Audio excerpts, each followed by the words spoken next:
Yep, that's right. No intro today. Got to keep people guessing. I don't even know if you have an intro. I was going to take a nap during the intro. I did have one set up, but we could just talk about the story anyway. Did you see what happened with Graham Linehan? I don't know who that is. So all right, Graham Linehan did the British show Father Ted. He also, I believe, was a writer on the It Crowd, but really, really popular comedy writer in England. In another country? Yes, in England. Okay. Yes. This is English Untold Stories. Go on. Oh, like we stop on that. But anyway, he got arrested at the airport over 4 tweets.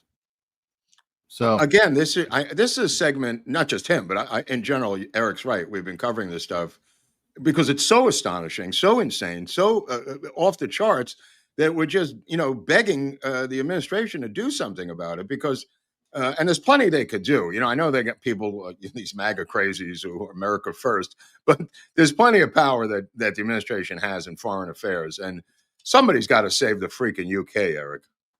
Somebody needs to. And I just like to bring it up because, as dark as things get, it is kind of nice to know that we're not being arrested for our tweets yet. Yeah, I mean, I know. I mean, that might be the canary in the coal mine, the UK, for the deep state over there, saying how far they could push this thing without anybody saying anything, which is so far the case.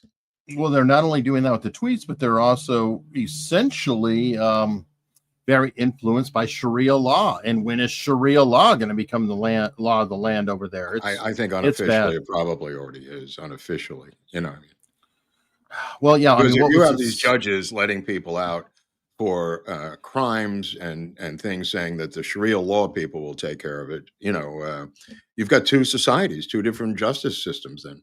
But that's already starting here, didn't you? Yeah. Oh, no. That story in is Oregon or Washington where you had that honor attempted murder from a father to a daughter, barely, both parents, barely anything happened on that. So it's building to a head. I mean, they're going batshit crazy, these terrorists, and something's got to give. I mean, this just can't continue. That thing that I sent you that Greg Kelly was covering last night, this thing in Michigan. They were having a seminar or Palestinian seminar week or something that's going on in Detroit. I mean, they're saying stuff that you have to take seriously. I mean, at some point you can't just laugh it off when they're talking about, eliminating people and taking people out and doing violent things. Kelly last night on his show live filled out a electronic complaint to the FBI on this person. Which is he said, if you see something, say something. So he said, okay, I'm going to say something. And let's see what actually happens. I mean, it's very hard not to be cynical about that. And while we're talking about our resident Islamic communist faith, you've of course got ex-New York City mayor endorsing Mamdani. Bill de Blasio, the first communist to the second communist. This is right? Like Che Guevara endorsing Castro. I mean, yeah, absolutely. Yeah, I think Halpern said it best, or Spicer today, that he's already the mayor. No, Spicer, yeah. Spicer knows. He knows the deal. The numbers just aren't there. And maybe, so what if it's below 50%? Who cares? They don't give a shit. They just want to get into power. Yeah. Well, and speaking of Mamdani, his mother has an illustrious Hollywood career. It's very important if you're making movies, you need funding. So where do you go get funding? Wonder, where do you get funding? You go to Qatar with everybody else. You play guitar and go to Qatar. I mean, at some point they have to be crushed. You have to bring them into the League of Nations. And I mean, they're like Libya now in the 1970s, Qatar. I mean, this is just crazy. I mean, they are so anti-American. There's got to be some penalties. There's got to be pushback by the Trump administration against Qatar. Yeah, I'm not sure what. I mean, so far the push-up has been he's gone over and hung out with them. Yeah, no, I know. Not good. Not good. Mean, it's not really going well there. Now, before we get any deeper into the show, I meant to say this on Friday, but it slipped my mind. But every time I set up the show, I have a playlist for all of our news episodes. And I happened to notice on Friday, I was like, oh, wow, 200. So this is our 201st news episode. Oh, weird. Look, Huntley Brinkley report. Yeah, so 201 times, folks. So we didn't get to all the stories you're saying, or we got to them most of the time. Well, we did a news show. Yeah, well, we did some kind of a news show. I don't know what people are complaining about. We're doing the best we can over here. Nobody's paying a goddamn nickel, and yet they're embittered bitterballs who run around through comment sections who have no life. But for the most part, the fans, I'd say 90% are enthusiastic about the show. Well, some like news, some don't. I mean, but you don't have to watch. I don't understand this thing where you're forced to watch by powers greater than yourself, and then you're bitter. Yeah, I don't know. I choose to think that people are just disappointed. They have their favorite content, and if it's not their favorite content, then they are disappointed. Not everybody likes JFK, so some people are like, "Oh, it's JFK. I don't want to watch it." Other people are like, "Why can't we have JFK all the time?" Or it's a 60-year-old story. That's why you can't have it all the time. You pieces of lazy turd. Okay. Anyway, but we'll be in Dallas to discuss it, Eric. About that's all the time we have. An entire weekend of JFK. I think that factors into it too. Eric and I are going to be doing a whole weekend of this in November, so we are saving our ammo and our guns for going to Dallas and discussing it 72 hours freaking straight. Yep, we are going along with many other people, including, as of, I believe, last week, some other podcasters. So if you like the whole, online JFK quote creator community, whatever it is, it's a good time to go because we'll be there.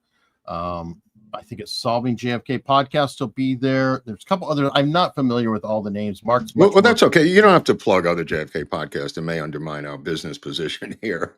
Oh, no, you're really. right. I mean, you're right. Just use Untold 10 and come see us. Oh, right. Yeah. I'm just saying I'm not in the business of plugging other shows on our show. First of all, I don't know the quality. That's the real reason. I don't know people's positions on different things. And I found out the hard way many times when I've either endorsed or gone on or done something with a show and didn't know anything about it. I've been burned too many times.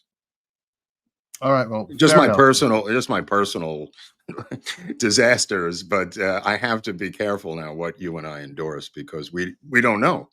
All right. Well, mentioning that people will be there is not an endorsement. Okay. All right. It's an opportunity to meet different people if people want. Okay. But either way, you can go there or not go. You can always get a virtual ticket, check it out. There are different options, or you could do both, which I'd really recommend because at these conferences, every time I go to a conference, I choose to go on what I call the hallway track, which is, getting a chance to meet other people that are attending and networking, getting new friends, things like that. And then I always have the virtual ticket. And with that virtual ticket, I can watch at my leisure later on and watch it as many times as I want. Well, sometimes they have simultaneous things going on, right? So sometimes they do, or just, there could be, you might get down there and be like, oh, I've got opportunity to go visit, his boarding house or something, and I'm going to miss a session or two.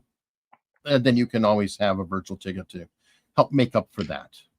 But either way, I hope it's like a meetup. Yeah, it's like a meetup. It's a giant meetup. And if you're into JFK, a lot of people, a lot of Australians coming have left already from Australia by boat. Somebody asking me questions, how do I get there from Australia? Other than swimming, I presume you have to fly or take a boat. One would think, yes. Yeah. I don't think teleportation or how long do you think it takes by boat to go from like on a cruise? I mean, because the plane is like 17 and a half hours. Is the cruise like a week or something? Oh, probably longer. I don't know. Right. Does anybody know out there how long it takes to take a cruise ship or any ship? I don't know. I presume a cruise ship would go to. Well, well, I mean, ships, I feel like only go like 20 or 30 knots. I know, I think they can go faster, but I don't know how fast they. And then you got to go into the port of Port Arthur, Texas. I mean, where would you go? It would have to dock somewhere like Miami, I guess. Oh, yeah, or LA. I mean, I don't think they're going to want to go through the Panama Canal and up to get into Houston. Right. That's another question. Right. So, yeah, how do you get here from Australia by ship? I don't know. Slow boat to the USA. Yep, I agree. It might take, I want to say, 3 weeks. I wouldn't be surprised. I mean, I am no expert on the speed of a ship, but it will take a while. Well, there could be a JFK party cruise for 3 weeks of just reenactments of the assassination and the theater put on and films. I mean, you could have a whole cruise ship just dedicated to it. Yep. I'm surprised nobody's done it. Oh, there you go. There you go. Instead of going to Dallas, just go to the ship. No. Well, the ship takes you to Dallas, but while on board, Houston, rather, it takes you to Houston. It'd be kind of hard to. I think it might be a little big. I don't think there's a river large enough to bring it up. The Dallas River, or whatever that river is over there. Either way, folks, if you do choose to go, use the code Untold10, save 10%, and it helps us out. It gives them a note that, hey, you came from us, and we do definitely appreciate it. And yeah, I know there are ships in and out of Galveston, all of that.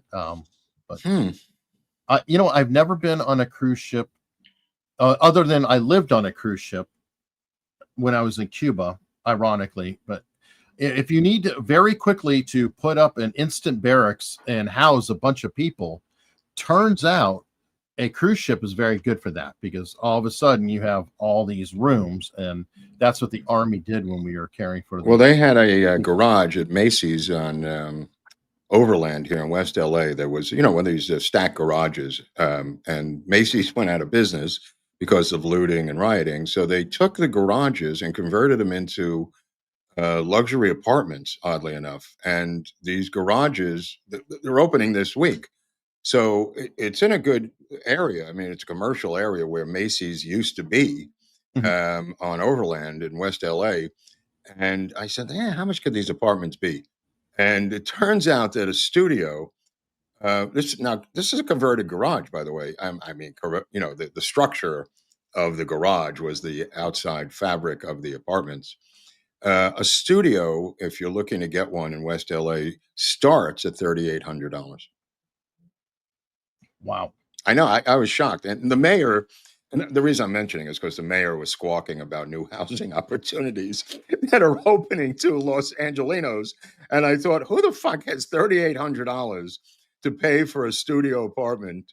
And then the real prices from there were like $12,000 a month, $17,000 a month, but $3,800 to get into a studio.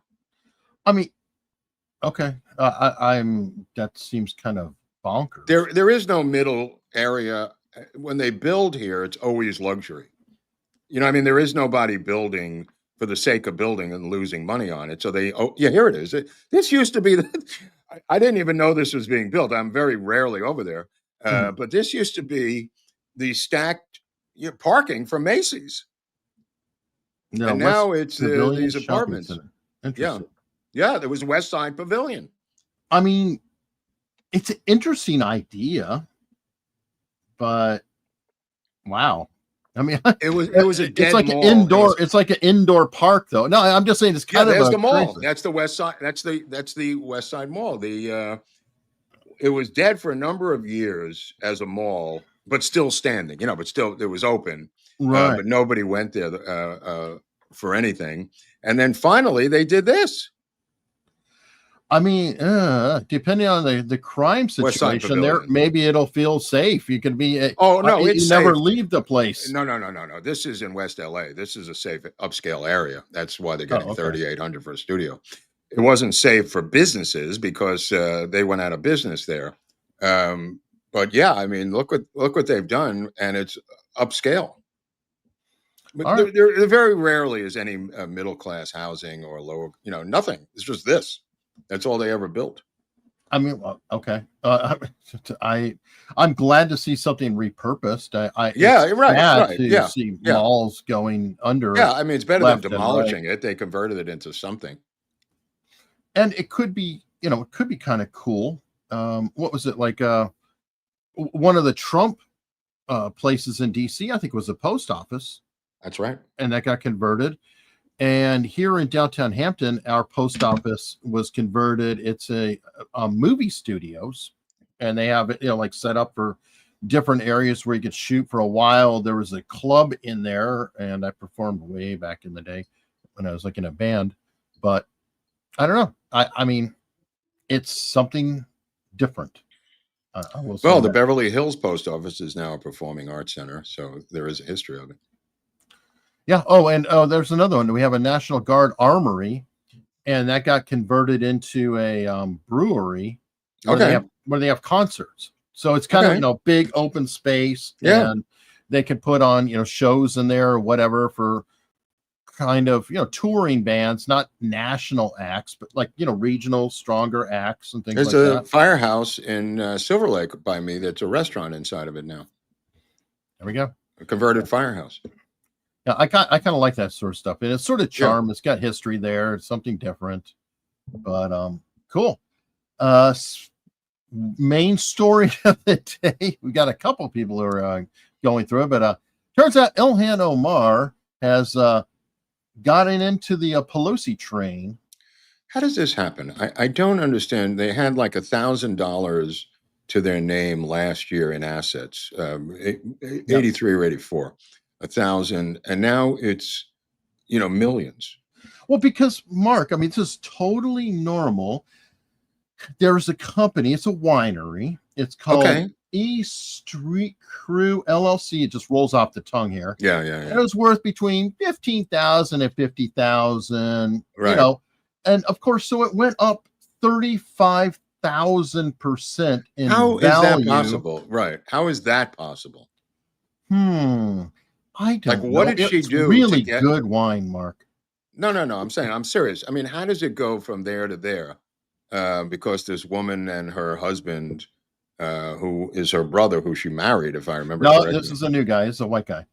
Oh, she got another guy. Okay. Yeah, no. The two of them buy a winery down on its ass in upstate California. Right. And it goes up how many millions of percent? 3,500% in value? Right, well, I mean, it helps if her campaign can pay his political consulting firm $2.8 million. That might maybe there's a little bit of that. I remember that. Yeah, I remember that.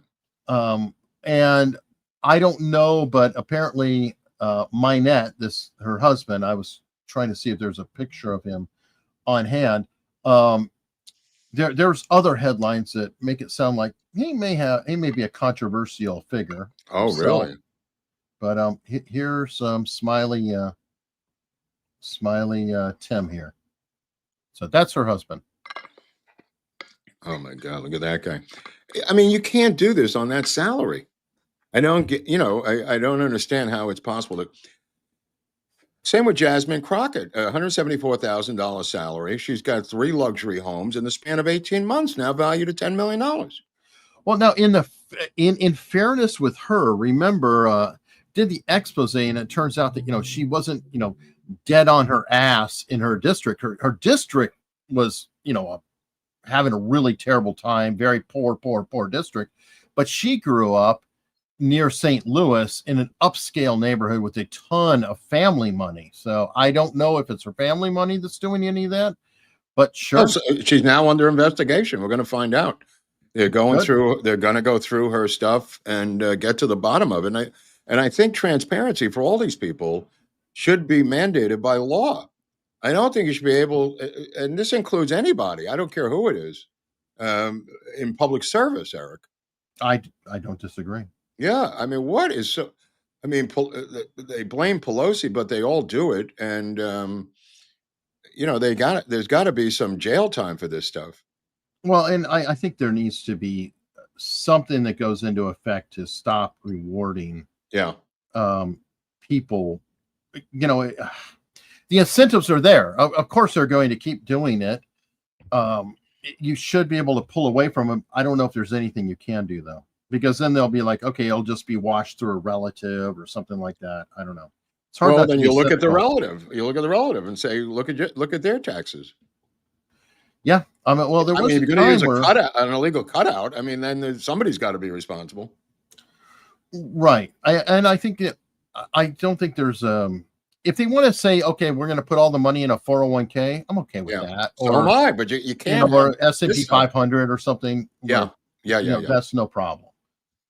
But it's. By the way, you people are getting what you wanted. The House Oversight Committee, just the Democrats, are meeting in closed session today with 10 Epstein-accusing whistleblower women that have never appeared before. As I predicted on the show a month and a half ago, watch what you pray for. These women will now testify in open session, and I believe that they will finger the President of the United States. Watch what you pray for, people. You might. And former allies, I think, are all for it. Yep. It's a very interesting situation. Now, before we leave Crockett, remember, we've been talking about how, she's been doing the ghetto hood type thing or whatever. And I said there was before, there's after, but here's the journey with Jasmine. First of all, it's good to see you. I don't know. Can you hear that? Right. In the new year. No one could have told me that when I went down to Austin, now it looks like a little bit over a year ago, that I would be running for Congress. Maybe because these people, they are crazy because they always talk about how Christian they is. Yeah, I don't know how many of them on that side are getting divorced because they getting caught up sleeping with their co-workers, staffers, interns, all the things. Yeah, you ain't got to believe me. Just go Google. You'll find some of it. I'm telling you. And the wives is. Wow, what a difference. Yeah. So she's like code switching to the max. Wow. I've never heard such a radical difference in vocal technique from one person. That's enormous. That's enormous. Right. Completely legit. Right. I mean, one of them is legit. I mean, it can't be both. Yeah. I think that you talk one way normally. I mean, anybody could put on an accent, if pressed to do that. But I mean, this is someone is politically or socially bipolar. Yes, it's a very, very extreme case of it. Yeah. So is she left yet with the redistricting? I'm trying to understand where she physically is. I figure she would still have her office until the term ran out, right? Or I don't know. Does it dissolve that day? I mean, I don't know. Work? Some people said she's gone now. I don't know. Maybe people in the chat know. It would seem that it would be election day or whatever, but maybe not. She may not, if her district doesn't exist, signed into law by Abbott, what does she represent the next day? I guess, but don't they usually have an effective date, like, the start of a calendar year or something? I mean, I don't know. I didn't see the document that Abbott signed. You could be right.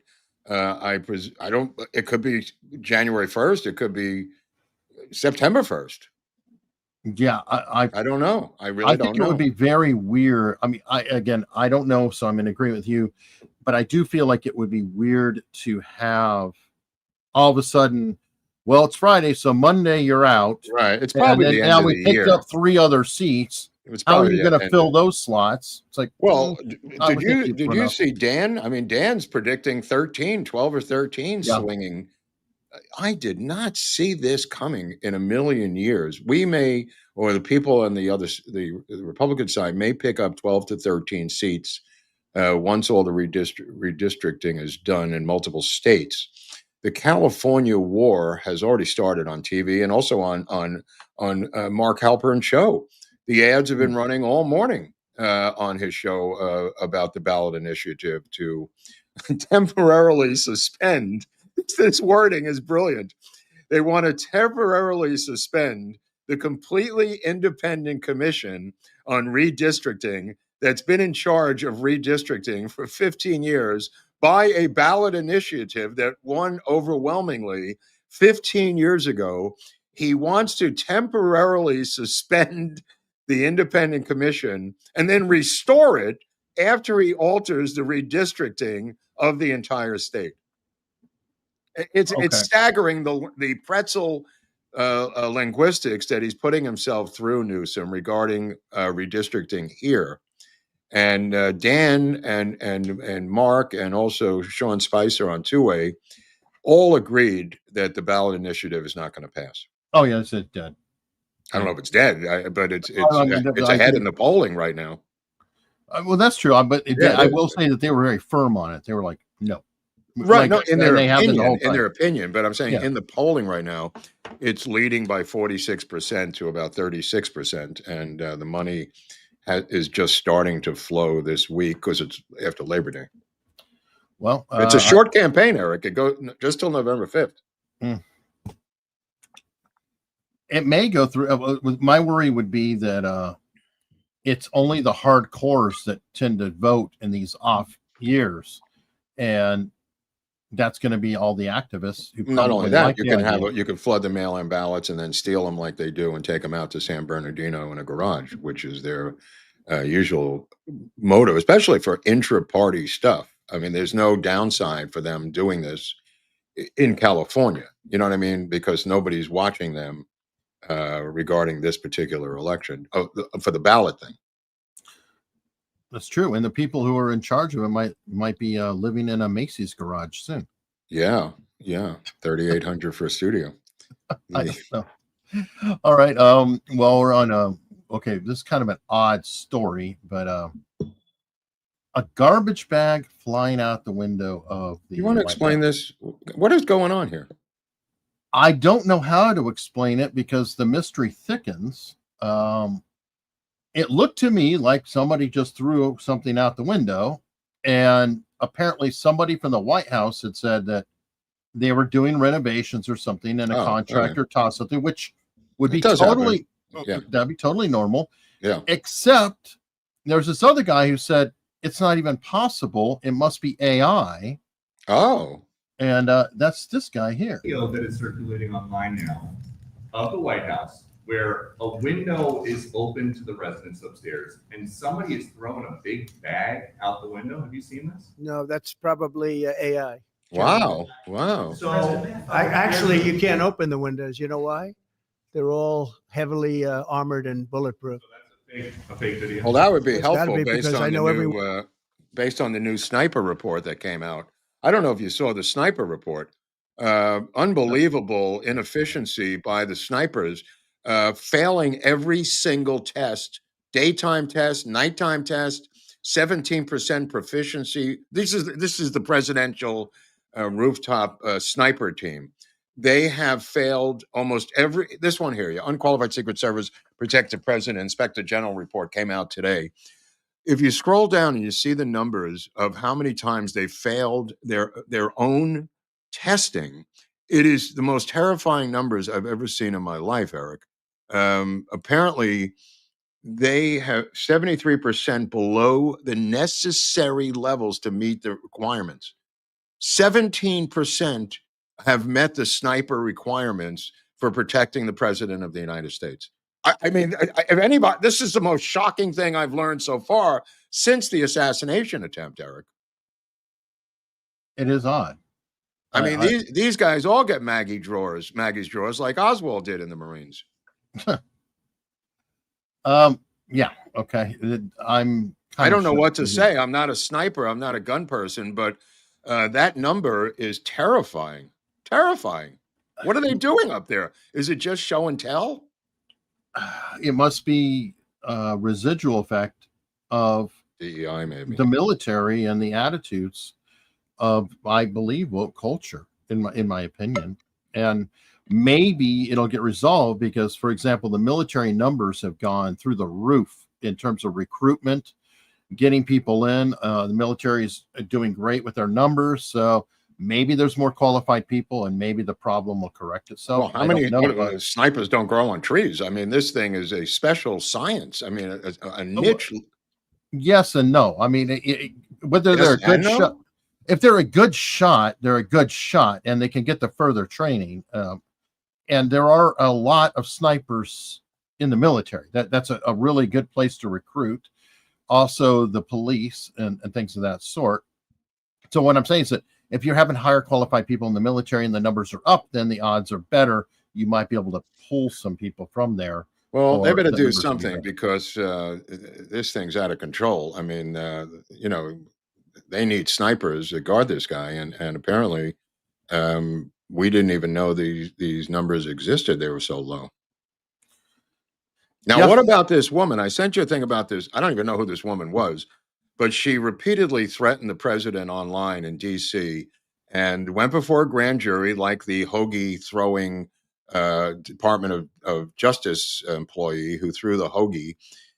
This woman was denied an indictment by the grand jury and released, or will be released. And she said, even when the evidence didn't show she was guilty, she continued to say, I will kill the president at the first chance that I get. And the grand jury of DC residents said, let her go. And I said to you, I go, now what do we do?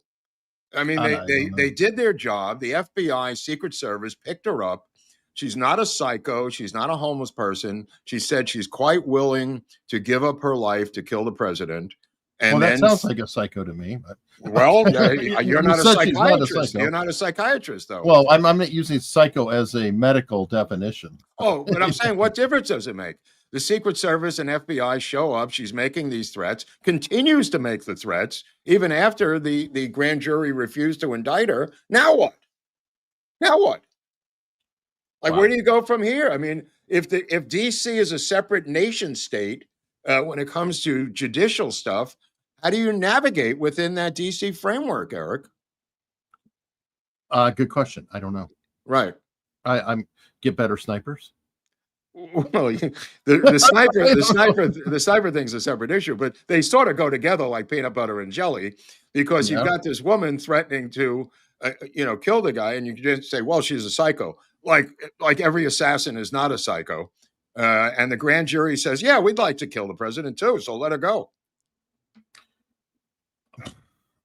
I don't have an answer for it. No, either do I. That's why I brought it up to your attention, because I didn't have an answer. I just saw this today.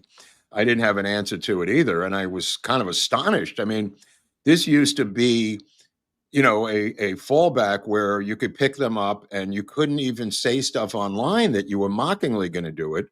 There was a guy, I think, in Utah who made some comments about threatening the government. He was gunned down. The guy apparently couldn't walk. He couldn't leave his bed. He couldn't do anything. And they took that seriously. So they did take it completely seriously. They prosecuted her by sending it to a grand jury, and the grand jury said, "Nah, we're not interested. Thank you. Have a nice day." The guy himself. Is she out of DC? No, she's in DC now. Oh, okay. That's where she lives. That's what I was wondering. Okay. Yeah. So the guy who threw the subway hero, it was the judge threw it out, and then it was reduced to a misdemeanor because the felony couldn't stick. And then the judge dropped that charge, and nothing happened to the subway hero guy. So I don't know what the future holds for the criminal. And it was Jeanine Pirro. I know. Both cases with Jeanine Pirro, Eric. Well, at least he's been exited from the DOJ. I guess that's a start. At a minimum. But I mean, nevertheless, assault. I mean, what can I throw on somebody? Can I throw, boiling hot water on them? I mean, I don't know. I mean, there was a time it's like go ahead and spit on a cop, and you not only would be prosecuted, but you would probably not be walking. Well, Al Gonzalez hit me to the most dangerous ethnic festival in New York, which is, I forgot it was this weekend. And of course, 6 were shot. That's the West Indian parade, which goes on in, I think, still on Flatbush Avenue in Brooklyn. And all New York City police officers were called back from vacation just to prevent even more people being shot. And that was 6 being shot this weekend during the Indian Festival. No, it doesn't come close to Chicago, where the Black Che Guevara mayor is demanding that nobody come into his city or he'll fight them tooth and nail. That's 54 people shot just this weekend alone in Chicago. 54, just a random weekend in Chicago, but there's no problem. And Trump is now in a jaw-boning battle to the verbal death with this Brandon, what's-his-face, the mayor of Chicago. and Pritzker, the inflatable clown. I was going to say not only the mayor, but also the governor. And Pritzker, yeah. I happen to have the governor on standby here. Oh, go right ahead. Go right ahead. Right. Looks like he lost a couple of pounds. People, especially this past weekend, 54 shot, 7 dead. Yeah. They're going to say the city's not safe. Would you ask your friends to ride the L after midnight or after 9 o'clock at night even? Come on, fatty. To the city from O'Hare. Look, big cities have crime. There's no doubt about it.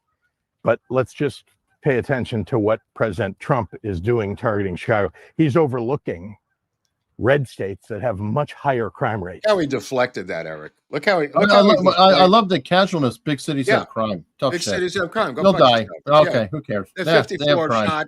Hey, you lived here. You die. Oh. Yep. That's why I thought it was a beautiful one to check out. Beautiful deflection. Just saying, what about Memphis? He'll get to Memphis, bro. But right now he's on your ass, you fat fuck. He'll get to Memphis. I want to reach back, though, because you were talking about the threat on Trump and everything, and I didn't know if you had seen this. Ryan Ruth is back in the news. He wrote a letter to the court, and he made an offer to have a round of golf with the racist pig. He wins, he can execute me. I win, I get his job. I think a beatdown session would be more fun and entertaining for everyone. Give me shackles and cuffs and let the old fat man give it his worst. He literally wrote this in a letter to the court. Wow. So this is how things are going. Well, he's defending himself in court. So this is going to be a real circus because the judge, in his inimitable wisdom, has allowed this mutt to defend himself, to make a carnival of a sham, of an enigma, of a circus. Dude, it's constitutional. The judge can rule you mentally incapable of doing it. It happens all the time. Plenty of nutbags try to do this, and the court simply says you're mentally incapable. Well, then lock him up in an institution. I mean, no. There is a middle ground. There is a middle ground. I'm sorry. There is a middle ground. The judges have plenty of time said, we will assign counsel to you. Right. Well, usually they assign it to assist, but even then they say, I mean, like even Ted Bundy was defending himself. In the I mean, Huey Newton. I mean, in the Chicago 7 trial, they try to assign him an attorney, and they had to gag him and chain him to the chair. Good times for all. Mm-hmm. So that was Chicago too. That's why I'm bringing it up. Well, yeah, good point. I mean, well, Chicago is a complete mess, obviously. I don't know about that whatever with Trump sending people in. I wouldn't even bother. Let them ask. There's two schools of thought. You're from apparently the let it burn school of thought. With Chicago, sure. I mean, you can't do schools of thought. There's two schools. One is, and I've heard both sides. There's the let it burn to the ground, fuck them. And you hear it with California, you hear it with Chicago, you hear it with New York. However, in California, we had 38% of the entire state voting for Trump in the last election. About almost 40% of the state is Republican. Do they have to die for this project to work? I don't know. But I mean, we can't be sending to every single city in the country. I think using Washington, D.C. as an example and a template and saying, you want help? Here you go. Look at this. This is what you can have. And then force them to ask or force them to step in the state. Well, what's going to force them? I don't understand the force part. What makes them do anything? Well, hopefully that 40% can force them to do something. You mean in an election? In an election or whatever.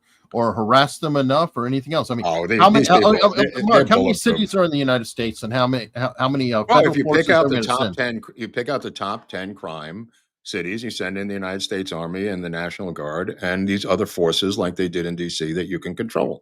And you put them out on the street and you watch the numbers. What shames them is the plummeting of the numbers. That's the shaming. Mm-hmm. As Muriel Bowser, who used to be in Sha Na Na, I think she was the black member of Sha Na Na, Bowser, was forced to embrace the Trump policy because the numbers was so overwhelmingly shaming. Until you get those numbers down, they refuse to believe 54 kids were shot this weekend in Chicago. They weren't shot on the Loop. They were shot in the south side of Chicago. So out of sight, out of mind. And, if you want to keep them alive, you're going to have physical people in the street. There's just no way around it. I mean, You don't need a million troops, but you do need physical presence in the streets, in my humble opinion. And those people deserve to live as Americans. I don't know. I get to a point where there's I'm just saying it's like it's sending the feds to every single city and everything else. Let me repeat, just the top 10. Yeah, I know, but then, I'm sorry, I'm number 11. Oh shit. Okay, okay, that's a problem. We'll address somewhere else. But right now, the top 10 murder capitals of the country, it would behoove us to save the people who live there. I'm going to put up a poll while we're talking about it because I'm curious what people have to think. No, I'm not. Obviously, there's going to be different opinions, and it'd be interesting. Do they not have to pay federal income tax if they live in these blue cities? Everybody has to pay everything, and they're not getting any protection from the mob. I'll tell you that much. The local people can't do their damn job, so let's. But it's not a question of incompetence. Let me see. Should Trump send federal troops to? Let's see. You said top 10. Yeah, top 10. Crime city. Doesn't have to be simultaneously, by the way. It could be one, like he's doing now, rolling across the river. Okay, well, like I said, put it out there. He's targeting Chicago now, and I presume that they're going to be the face of this thing, this debate right now. He's already hit L.A. So the court ruled that what he did was illegal. Big deal. The district judge said that now in retrospect, but that'll go to the Supreme Court and that'll be overturned. And he already did it in L.A. It was extremely, extremely effective, despite what this nutbag little miniature Joker face has said.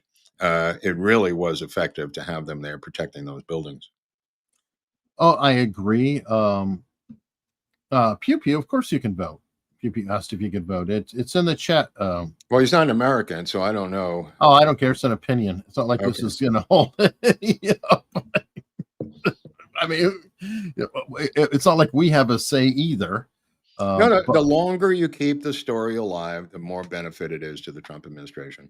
The longer you keep this crime story, and I'm just talking about from a political point of view, the longer you keep this crime story, us versus them, going, the more political capital Trump is gathering from this debate. This is a 95-5 issue, if there is one, about this. Well, that's true. And that judge, by the way, who ruled against it, I'm kind of glad that they're coming out and doing stupid things like that, because we can get some Supreme Court precedents that just knocks it down. I'll take that too. But in the meantime, he's the commander in chief of the United States, not the commander in chief of every place but Chicago. So look, there's a lot of ways to skin this cat, and I'm sure Stephen Miller has come up with 5 or 10 different ways for him to do this, which because of the difference in the federalization of DC. Okay. Well, and so far, the crowd is with you. The people know. The people know. You stay in that ring, Jake. You don't get out of that ring. The people know. You're the champ.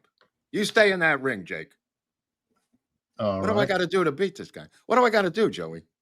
Okay. You just stay in that ring. They know who the champ is. The people know. Well, we're talking about the champ or whatever, or Trump. This one just blew my mind.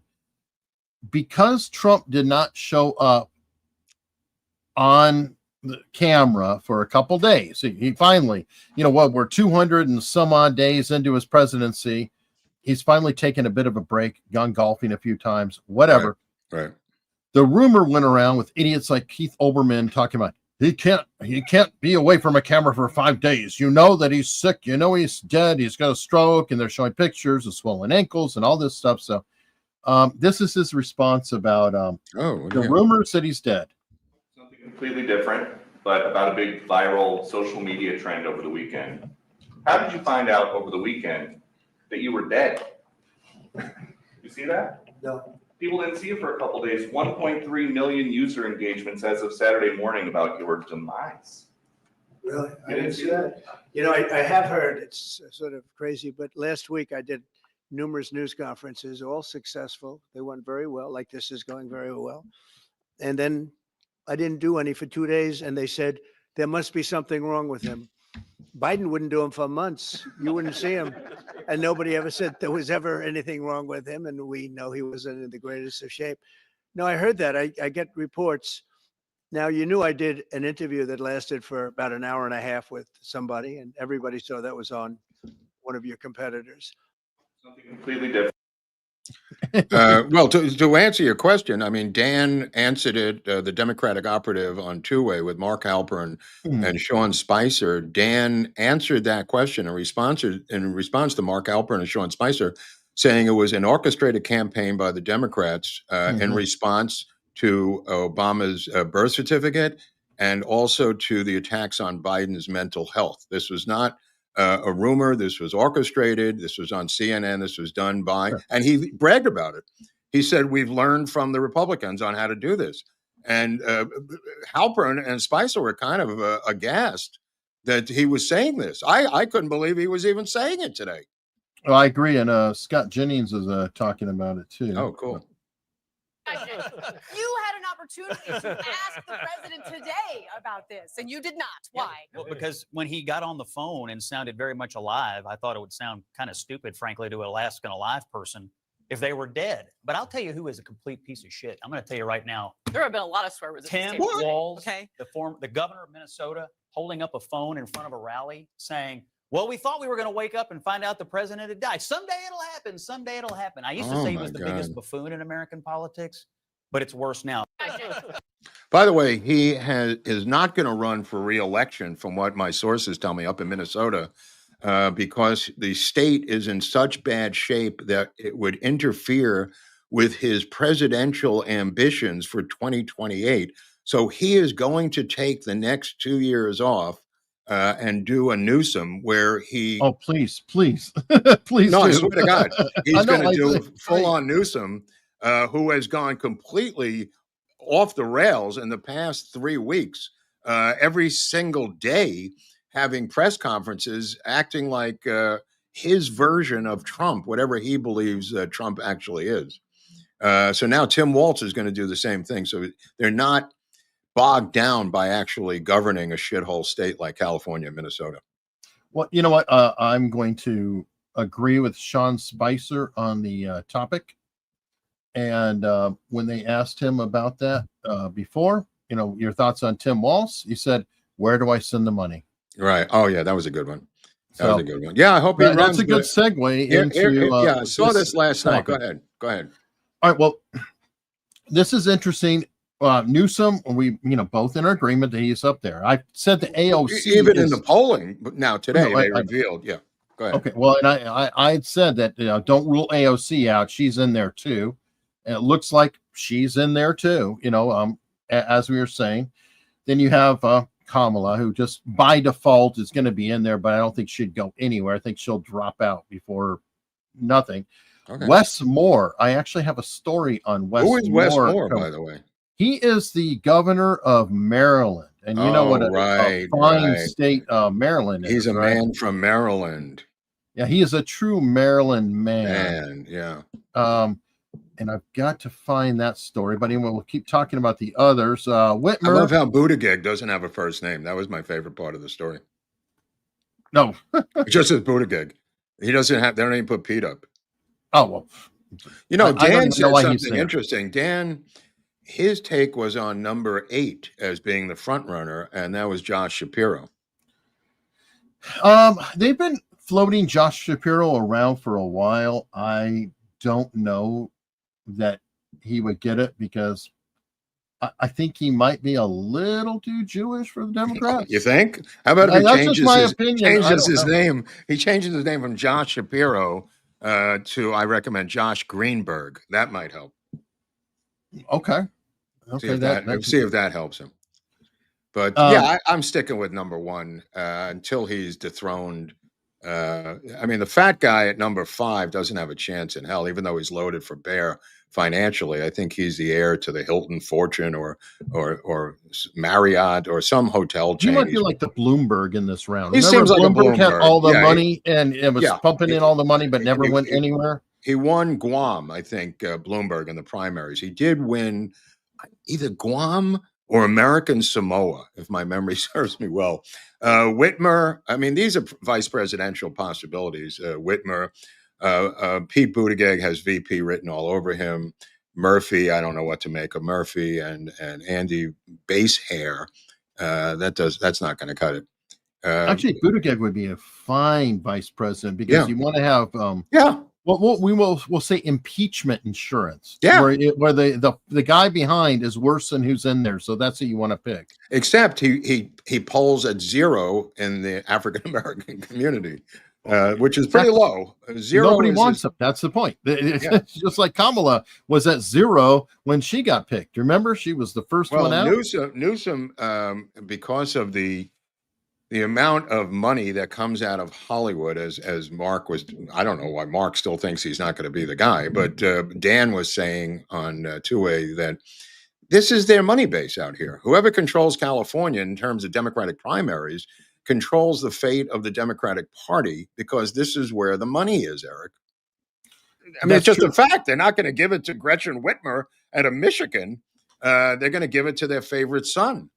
Or AOC. Who also had if you've been following her for a while, she has some huge donations. It's always been a crazy joke. How is it she has millions and millions and millions and millions and millions of dollars for this little tiny district in New York? So again, I wouldn't rule her out. She may be the VP for him, but I would not put her out of the picture when she gets in. But anyway, Wes Moore, because he was kind of like a dark horse candidate. And apparently he was caught. Is that him? Yeah, that's him right there. Oh my God. Is that his wife? That's him and his wife, and they're out on George Clooney's yacht. Trying to get that Hollywood money. Trying to get that Hollywood money. Yeah, he is. Damn. Yeah. But the key thing is, and I'm a soldier.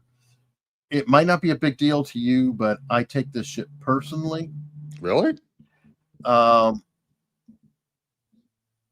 What's the deal? What am I taking personally? What is it? He falsely told the White House that he received a Bronze Star for Afghanistan service. Now, I don't care where you are as a soldier. Stolen valor is a really hot button issue, and it pisses me off. Think of John Kerry and his bit. And at least he earned his medals that he faked through. But Kerry did.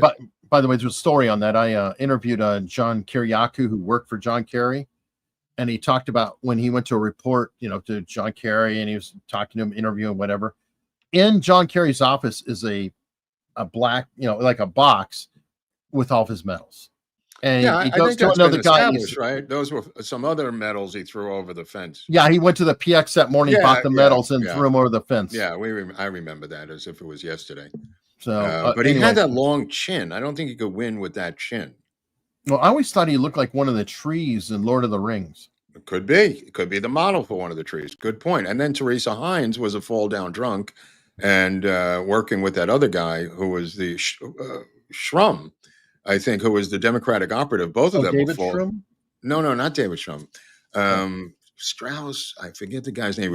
He was like the Democratic consultant for many years, presidential election consultant. I want to say Strauss. I forget the guy's name, but both of them would get drunk all night and just wake up passed out in the living room at the Teresa Hines Ketchup Estate in Massachusetts somewhere. All right. Well, good times. I mean, good times. You'd have to be pretty drunk to want to hang out with Carrie. Yeah. You got to afford a bite. I mean, think about it, though, because the Hines fortune, her husband was John Hines, right? And I think he was a Republican senator at one point. Yeah. So, I mean, nothing quite like that when you have the widow taking all that fortune. Happens all the time. It drives me insane. Drives me freaking insane. What about what's her name from the woman who was online, the political woman with the German accent, whose husband turned out to be gay? The leftist website, the biggest Huffington, Ariana Huffington. Her husband was a white Republican, turned out to be secretly gay. She divorces him, ends up with the money, and then launches her leftist career. Yeah, you could almost say that about Shanahan, but she's not leftist. She's kind of somewhere. Wow, don't sell her short. She'll put she's on kind a of in this beret. weird little spot. Yeah, I don't know where she is. I'd say so. Speaking of which, RFK's in a weird little spot. They seem to be calling for his scalp all week. Yeah, because a bunch of people resigned. Now, I actually want to talk about that. I don't have an article pulled up, but that is a good thing. And a lot of people, I don't think they realize that it is nearly impossible to fire people in staff positions in the government. Like when they build up a lot of years and tenure and they've got a retirement, all this, pension, it is very difficult. There's also a union with the government. So you can't just go in and just say, you're fired, you're fired, you're fired. It's very challenging. So if you can get 20 of them to quit, that is best thing. That's like Christmas, because now they're gone. You can replace them with hopefully like-minded people who will be in there for the next 20 to 30 years themselves. So it is a very good thing if you're trying to see change in the government, to get people to feel so frustrated that they resign. Well, they were, I think it was the CDC people who quit, right? Well, they're vaccine oriented, I thought. Well, I don't remember who. Hold on, let me just see here. CDC, because there was a guy named DeLuca, or the weird dude that has those alternative pictures. lifestyle. Alternative lifestyle. That's being polite, Eric. Oh, I am being polite. He's a very weird dude. Dude, I mean, that's being super polite. Here he is. Holy crap. I don't want to look at it. I saw enough. It's very, very creepy. Dr. Dimitri, right? Yeah, Dr. Dimitri. Holy crap, does he have an alternative lifestyle to Eric being super polite as he always is. It's a little dark. I mean, there's stuff going on here that we don't even know about, Eric.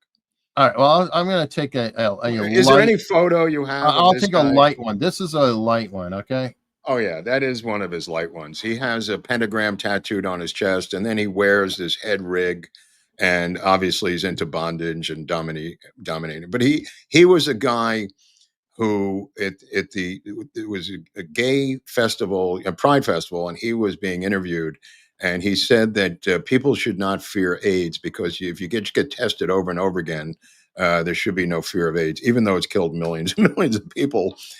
He said you should be fearless about AIDS, and obviously a big proponent of the COVID vax. All right, because you made me scroll, you all will suffer. Oh my God! Well, these are nice ones. These aren't even so bad for him. I know. There's plenty of them, though. Yeah. Scroll up a little bit. Maybe there's the ones I was looking. The one where he's wearing the head grill. He's got he wears like a chalice on his head. I don't know. They're not naked. I mean, they're just like. No. I just don't see it in this. These are people responding. Let me ask you. With the nuclear waste guy who stole the suitcases and all these different, you got probably Levine. Dated. You got right. You got Levine, who is obviously completely insane. Were they going out of their way to find these people, to give them visibility and put them in positions of visibility? Or was this just an accident? That all of these, there's so many of them, Eric. Oh, yeah. It couldn't have been an accident. Well, there's that head thing you were talking about. That was in that same shot. No. It's a shot with him wearing this chain-like veil over his head. Oh, wait a minute. Oh, yeah, it doesn't matter. I mean, it was just one of the most bizarre. There he's just wearing a mask. I mean, this guy, I don't mind this, but he can't be in charge of us. He can't be in charge of medicine and then say that RFK is a psycho. Oh, yeah. Oh, my God. Look, he's on the head of magazines. Mm-hmm. Yeah. Anyway, I don't want to see this guy. It's very well. I think the American people deserve to see who is. Well, they've seen enough. It gets I think worse. They deserve to see a lot more so they could really throw. It gets worse. No. I choose not to abuse our audience with this guy or myself. Yeah. Horrible. Okay, so you won the poll from earlier. Federalize every city. Federalize this guy. Yeah. Let's go. Let's go. Roll some fucking tanks into these cities. Put the tank on the corner. Put the armored personnel carrier on the corner. Watch the numbers plummet. Yeah. Do some strafing runs on the city, with some stealth bombers rattling the windows. Go full bore. I'm for full bore. I'm not for shooting anybody, but I mean, go full bore. All right. Well, I put up another poll. Have you hit the like yet? Sure, folks? just keep putting up polls. Well, I want this poll because it's like, have you hit the like yet? You might win one if you keep putting up. All right. What other stories you got in the hopper there, Commissioner? We've got all kinds of let's roll because we don't have all night. Oh, okay. Well, I don't know if you saw Hulk Hogan. He passed away. Yeah. What was the autopsy on that thing? Well, apparently his widow is talking about suing. Oh, weird. That an occupational therapist or something, who's working with him, saying that his surgery may have been messed up and he has had a shortness of breath for time because there's something weird about the surgery that could have led to his heart condition and death. It's being investigated. I guess his therapist tipped him off. And I like how Daily Mail is sitting there saying, yeah, he's kind of been outed, whoever he is, and here's his name, here's this, here's that. I'm like, you're doing it right now. By them. Yeah, they're the ones doing it. I mean, it's like, you guys got to be kidding. I'm going to suggest that he may have taken steroids for a long time. Allegedly. Yeah, of course. So, speaking of steroids, have you seen The Rock? Dwayne Johnson? I assume he takes steroids. Okay. Well, yeah. But he has literally stopped or something, and probably a smart move. He has completely deflated. Yes. I mean, look at this. Yeah, that's what he should look like. So it's not sustainable, Eric. It's really not sustainable. And I know plenty of actors here in Hollywood who have done it, not for vanity, but for parts in movies where they've been the script calls for it, and they've had to inject themselves with steroids for particular parts in movies, and not for vanity per se, and then get off it after the film. He did not. He's been doing this as was Hulk Hogan for decades and decades. Oh, that's true. And what I was going to say though is Dave Bautista, who was in Guardians of the Galaxy, he's like another wrestler. He had lost a ton of weight. Well, and did the same thing. Actually, muscle. Oh, yeah, muscle. Sorry. Well, muscle mass, look, muscle mass. Yeah, you can see how much. That's a freak. That's a guy juicing 24/7. Oh yeah. I mean, your heart's going to explode. Your heart's going to explode. That's true. Anyway, but it is a shocking loss. Good muscle, for weight, everything else. Good for Rock. I'll be curious to see though if he still maintains the same parts and everything, because his physicality is a big part of the reason, just like Arnold wasn't really getting a ton of roles strictly for his acting chops. I mean, he was the big muscle guy who would play goofy sometimes. And I think that Dwayne Johnson did the same basic role, who was, big muscle bound guy who had a sense of humor about it all and on down the line. So the Christmas Story one is my favorite. I reckon it comes around to Christmas again. I think it's called Christmas Story. What's it called? Toy Christmas or Christmas Toy or something with The Rock in it. It's one of the greatest Christmas movies I've ever seen. Oh, okay. Sorry. There was one with Arnold. No. I'm not talking about that one. I'm talking about this one with The Rock. It's called A Christmas Story or something close to it. If anybody knows in the chat, I forget the actual. It's got Christmas in the title for what that's worth. But wow, what a movie. What a freaking movie. Interesting. Okay. Is it recent? It's a couple of years old. Okay. Yeah, it's not that old. It fell under my radar, and I saw it this past Christmas. I was floored. Okay. Yeah. Well, I'll check it out if it's on Netflix again. Probably. Oh yeah, I agree with that. Great Christmas movie, The Ref, with Dennis Leary and friend Kevin Dennis Spacey. Leary. Yeah, I love Dennis Leary, and we're going to be doing an episode on Dennis Leary at some point. Old friend. He did No Cure for Cancer, which is his one-man show in New York that killed when he first came on the scene. All right. Well, The Ref is a great movie. Yeah, absolutely. Kevin Spacey, Christine Applegate? No. Letty. I forgot her name. She was in The Good Wife and other shows. Christine Lottie? That might be it. Yeah. That might be it. She was the wife of Thomas Flamme, the director. She was an actress, Christine Lottie. She still is. She's a great actress. Married to Tommy Flamme, who I hired to direct the HBO version of Mambo Mouth. Okay. Awesome. All right. Don't know what's going on, but everybody, a lot of people here watch InfoWars. Yeah, what is going on here? So you have Owen Schroyer is apparently out at InfoWars.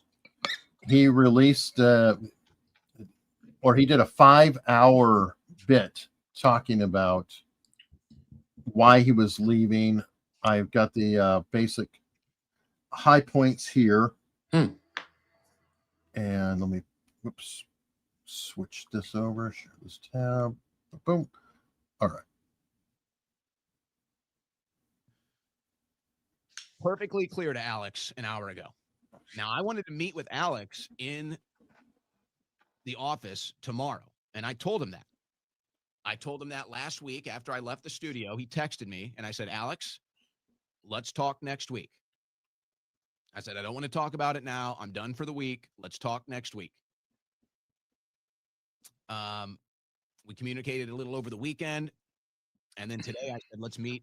Let's have a meeting tomorrow before your show, whenever you want. Let's meet tomorrow before your show, and maybe we can talk this out, work it out. And he said, no, let's just talk now. And so he called me. Now my intentions, and I told him this, I wanted to go in this week. I wanted to go in tomorrow. And I wanted to finish this week, and I wanted to finish positively at InfoWars. Okay. And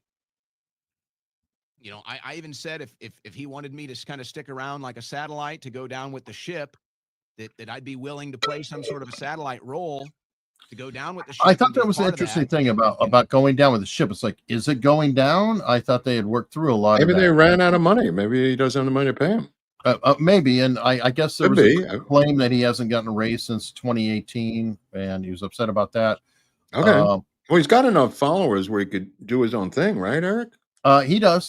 But anyway, that was his bit. And he talked a little bit more about, I guess, Alex would walk onto the sets when he was doing the show. I read that. And stuff like that. Is he going to team up with? Go ahead. I'm sorry. I was going to say Alex isn't taking it super well, though. Oh, boy. He would try to control the show. He would whatever. Total lie. And then as all the articles come out, and Jones censored Schroyer on Trump criticism and Israel. So let's see if Schroyer comes out and apologizes for you. Oh, no, he's going to say, I didn't really exactly say that. No, you couched each statement perfectly thought out and looking down at your notes to be able to lie about us and try to hurt this organization for your benefit so you could be a hero. You are a snake. Whoa. You are a rat. Whoa. You are a fraud. Whoa. You are a backstabber. Damn. You are a handbiter. Whoa. You are a disgrace. Damn. And let me say something else about you. Go ahead. Even before he went to prison for 4 months, and we did the crowdfunding, raised, fought everything for him, all that, he stopped talking to the crew very much and didn't have a good attitude, was pissed off all the time. Who could blame him? And then it got to where he'd show up right before the show, wouldn't even talk to the crew. He'd walk by me and say something like, just start laughing at me. Like, again, I'm not in junior high, so it didn't hurt me at that level. It hurt me that he was just like, yeah, I heard you. Yes. Oh, boy. Oh, and we what is he talking about? When the Onion, backed by Bloomberg, did the fraudulent auction and got caught in all of that back in November, on November 13th, and I said, we're not leaving. This is a fraud. I'm filing emergency motion. The judge found it to be a fraud. Got a 2-day hearing on all that. Owen just left and just called the producer and said, I'm done. I quit. Even though we have a backup studio, I told everybody, hey, it's going to be fine. We have new backers, all this stuff. If we get shut down, he's like, I'm gone. Starts announcing, is this the time? Because InfoWars is being shut down, he thinks. Announce his new network and funding and all this stuff. And then we're back the next day, and Owen just shows back up and does his show.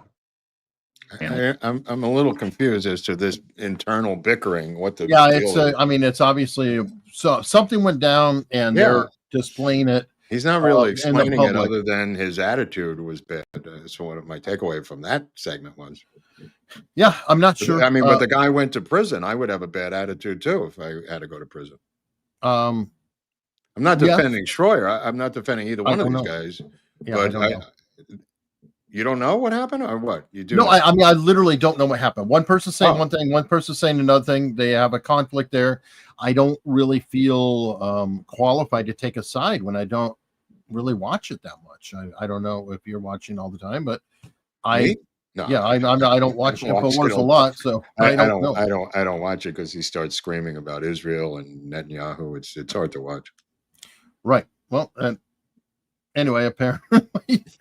Maybe he wasn't as far crazy as Alex was, or maybe he was crazier than Alex. I don't know who's crazier, him or Schroyer.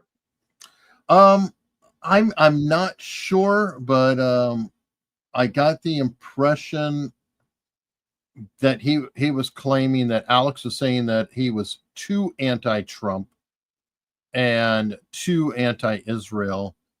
For Alex Jones, that seems like a stretch. Well, that's what I understand the claim to be, and there was like a odd. At one point, he was yelling that Netanyahu was a demon, and Israel was a demonic force taking over the world and was running our government. You're saying Schroyer is even crazier than that? I'm just saying that he felt that. How do I put it here? That some people put this up as an example of Alex interfering with his show and whatnot. So here's the clip. Again, I don't know the deal, but this is Owen with his friend Nick Fuentes. But I want to get back to what you were saying about college, because I think it's hold on a second. I just got a call from Tel Aviv. Got the call. Stop talking about Israel right now. Oh, it was straight out of Tel Aviv. Yeah, Benjamin Netanyahu, my boss. Yes. Are you sure it wasn't Jerusalem? Stop right now. Or Washington, D.C.? I'm ordering you. Or Trump Gaza International? I'm in her every day. These people are all fucking nuts. The sad part is it's obviously a joke. Yeah. Alex is smiling while he's saying this. Yeah, it's a joke, bro. Yeah, he is looking there. People are holding this up as an example that Alex is actually, interfering with the show and doing blah blah blah blah. Yeah. But anyway, I don't know. A pox on both their houses. What else you got over there? That's a good one. They deserve each other. They deserve each other, Eric. That's all I could say at this point. All right. Well, Google, it appears, has ducked the bullet. Really? Yeah, their stock has jumped 8% because they've avoided the worst case penalties on the antitrust case. They're not being broken up. They don't have to sell Chrome. And ironically, the judge just said, they can't pay people to be the default browser or default search engine. So you know that, for example, Google pays Apple X billions a year. So on the iPhone, when you open, just by default, Google is the search. It's sort of hilarious because search is dying anyway. For the first time in 20 years, Google has lost market share on search because, AI is going to take over search. So it's like, look, you're ducking the bullet. Now you can't do this. And Google was scrambling to get away from search anyway. So essentially, it's nothing. Okay. Google's going to get away with pretty much whatever they want as usual, and we continue marching on.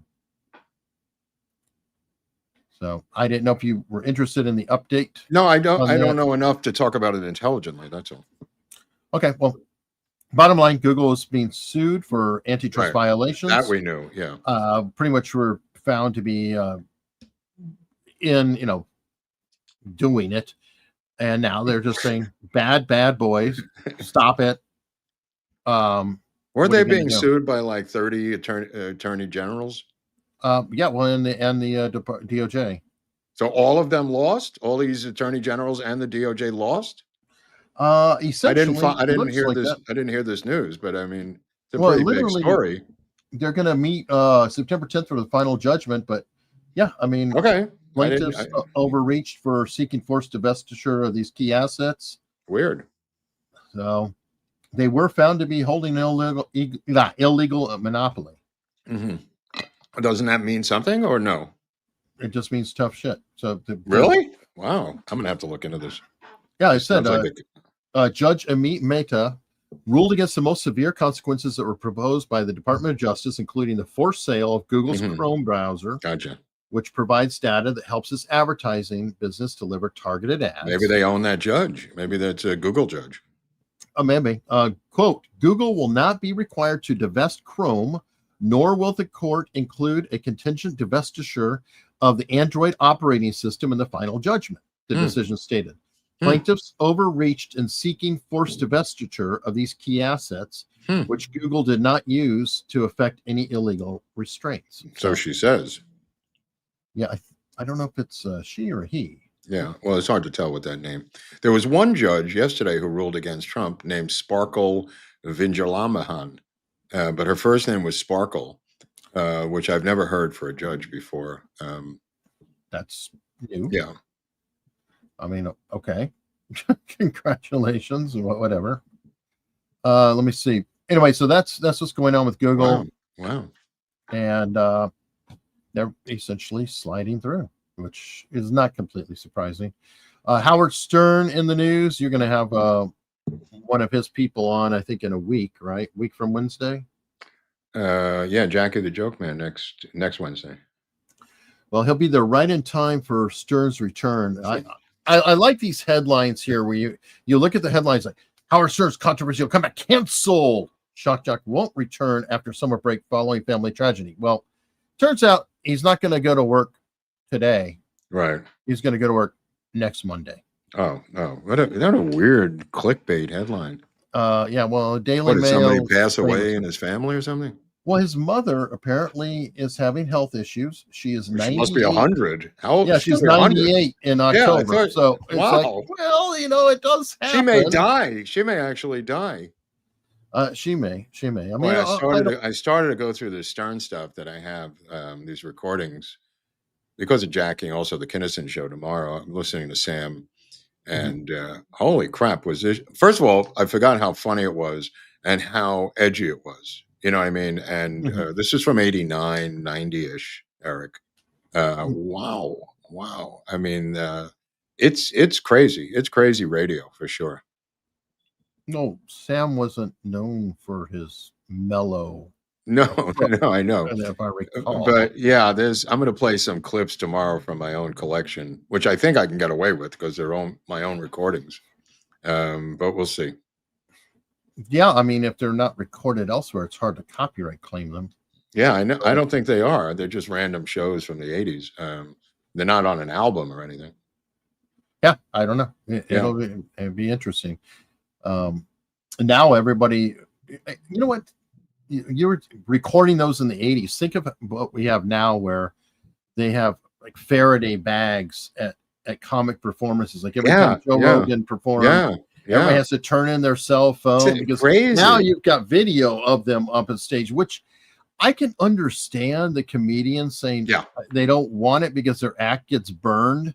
Yeah. It goes online. It's like, oh shit, now I got to write new jokes or what am I going to do? So I kind of It is. Yeah. In fact, that's why a lot of these comedians did not want to appear at the Comedy Store.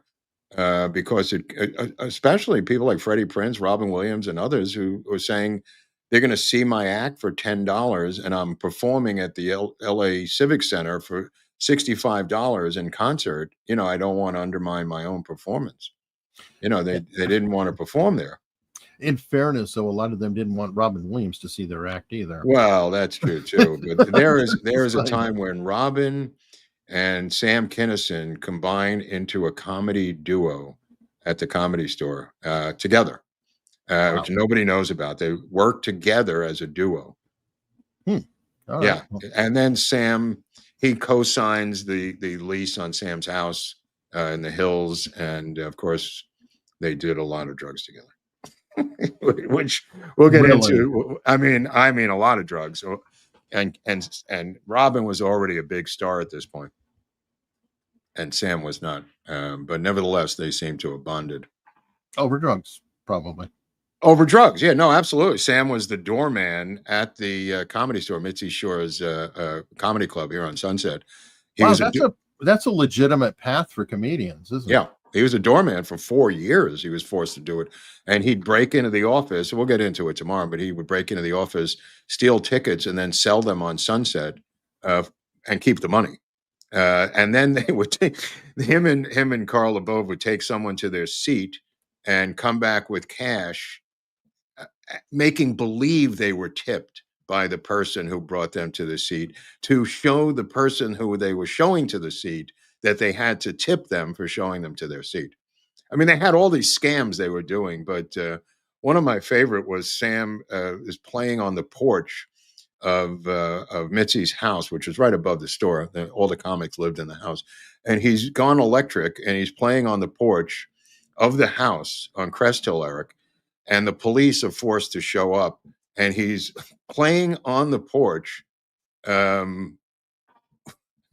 with two guys from rock and roll. One of them is Eric Clapton, and the other is the drummer for whatchamacallit, the famous drummer, and they're playing live and electric on the porch, and the police say, "Okay, can we take pictures with each of you?" And they let them go for their crimes. Yeah, there's some interesting stories tomorrow. Well, okay, I had to look it up because I was like, who else was a doorman? Was Tony Hinchcliffe. But him, I don't know, but everybody was a doorman. They had to serve like the Well, army. I was going to say, yeah, we've got a list here of everybody had who to started do it. as a doorman, including Absolutely. Richard Pryor, David Letterman, Jay Leno, Chris Rock, Sam Kinison, Robin Williams, Jim Carrey, Joe Rogan, Jeff Ross, Whitney Cummings, Tony Hinchcliffe, Tom Segura, Mark Maron, Bobby Lee, and Eddie Griffin. Yeah, they all did it. And what's his name? Bobby Lee, the Korean guy who used to have to wash dishes. He had it worse. He was in the kitchen. But poor Bobby Lee comes off as he kind of comes off as the I hate to say retarded cousin, but like you're picking on him. He's kind of like a little bit off. If it was Life commercial, he'd be Mikey eating the cereal. He's a weird guy. I never really figured out what this guy does. He had a smoking hot girlfriend, I know. Yeah. But yeah, he's kind of semi in the Rogan sphere, but not quite. I think he's made it on his own. Oh, and he also got into it because he was opening for Carlos Mencia, and Carlos Mencia, sorry. And he's the one that Rogan got into it with over the joke thieving stuff and all of that. I don't know. It sounds like late 90s stuff, right? 2000s. Yes. Yeah. Yeah. Okay. Yeah. Or early aughties. Right. Because Joe Rogan then got banned from the Comedy Store when he There is a segment of Kinison when he was hosting SNL where he comes out and G.E. Smith is playing and the SNL band is playing and he picks up guitar and plays with G.E. Smith before he even says anything about the night. He just literally comes out with the band playing. You got to hear the solo that Kinison takes with G.E. Smith on that SNL cold opening. And then he does a monologue after that. But when he came out and played, it is unbelievable how good of a guitar player he was. I mean, he's playing with these guys from Whitesnake and Poison and DeVille and Slash and everyone. When he releases Wild Thing, it becomes a huge hit. The remake of Wild Thing. I remember that. I mean, he was playing it. The band played on it when he was touring. And then he had Leslie West from Mountain playing Mississippi Queen, also on the Stern Show. I mean, Leslie West played a lot of those different Stern shows. He could sing too, couldn't he? He could. I mean, he really could sing. And from the church. I mean, he because of being a church singer, he says he did a Carson bit doing an Elvis song with like the mock Jordanaires back of him. And then he would break off from the song and start yelling and screaming, which was, he did it a couple of times. This was as a singer, and then he would do it as a piano bit also, which was brilliant. Okay. All right.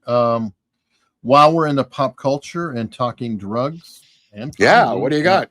What do you got now? How about the ketamine queen? Oh yeah, I didn't know her family had that much money. She comes from an enormous amount of money. I don't know why she was bothering with this drug dealing.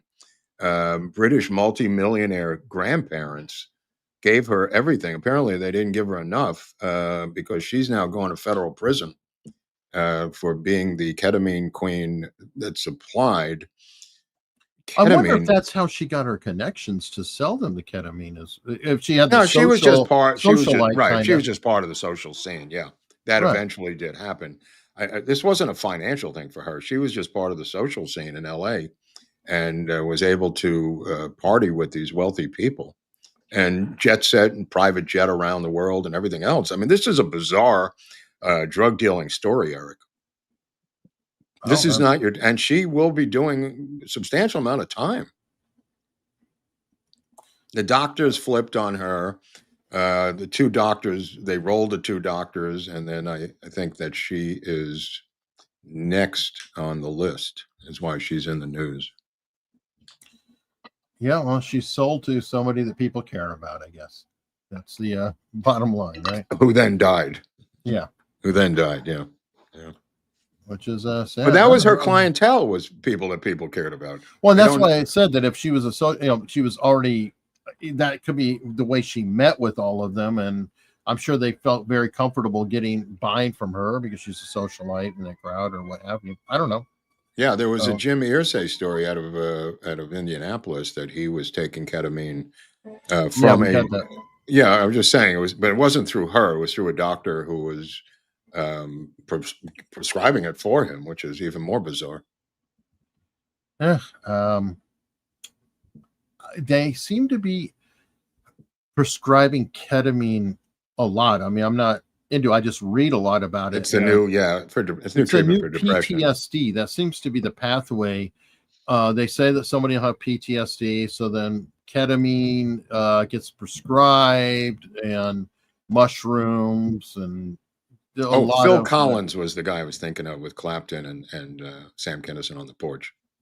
Oh, I don't know if Phil Collins is still playing, but no.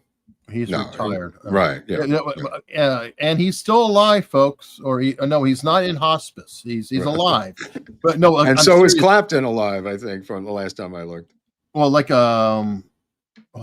3 weeks or a month ago or so, it was going around that Phil Collins was in hospice. Again. Oh, I didn't know that. So that's really why I said he's still alive, because I didn't know that. Yeah, Collins, Clapton, and Kinison had like a mock band. Okay, speaking of still alive, or I don't know, somebody was writing to me and I saw it floating around that Ruth Payne passed away on Sunday, but I've not been able to confirm that. So until I read, legacy.com or some sort of obituary, I'm going to say that Ruth Payne is going to see her 93rd birthday any day now. I guess it's coming up, and she's doing just fine. But the rumor is out there, so I know some people are listening and they might be whatever. I did look for it earlier, could not find it, could not find anything. What is with these deathbed things? Is this just for clicks now? Saying somebody, I mean, they said Trump was dead all weekend, and I don't know. That was a political operation, but we've seen this a couple of times now where they're just saying someone has passed away and it's not even true. That's true. Now, someone who actually did pass away was Graham Greene. He passed away. The Indian, Native American dude from Dances with Wolves, right? Yeah, and many other things. I mean, there aren't a lot of Native American actors out there. He kind of was probably the biggest one. He was the Marlon Brando of the Indians. It could be. Yeah. But, anyway, I miss him. He is a good performer. Enjoyed him on the show Lou Diamond Phillips did in recent years. He was kind of playing a bad guy in it, sort of a sleazy sheriff. He's very good in that. He's been good in all the stuff. But let's go through some super chats. Mara Snyder is a new member. Thank you very much. And we have JD, the quarterback of the mic. That's an interesting name. Shout out to Andrew Silverstein and the Coach Gang. Interesting. Isn't that Dice Clay? Yeah, I don't know who the Coach Gang is, but okay, interesting. Salty Mermaid with $50. Thank you very much. Evening, gentlemen, looking dapper as ever. Thank you. We didn't get the blue synchronized this time. Sometimes we come on and it's like, oh, look, the memo did get through. We're in the same color. But we did not have it. But thank you. That's very generous of you. Dick Dickerson. When I served on board USS America, CV-66, it took us 2.5 weeks to go from Norfolk to England. Well, this is a lot further, right? Oh, yeah. I was going to say Australia is a lot further. Maybe it's 5 weeks. Maybe it's 5 weeks. It could be. Now, in the Navy, though, they're not in a rush to get there. They're kind looking at things. Patrolling. But yeah. No, but I was talking like a Carnival cruise ship. How long does that take? If you were supposed to go from the port of New Orleans for some holiday cruise ship to Sydney, something it must exist, right? Yes. You know what? I'm just gonna Google. Yeah, just Google. I bet you maybe it's $25,000. I don't know, but it's got to exist. I'm gonna say from San Diego, just for San Diego. Good one. Yeah.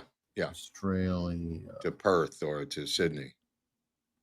20 to 93 days. 93 days is 3 months, Eric. Specific itinerary, yeah. So it's either 3 weeks or 3 months?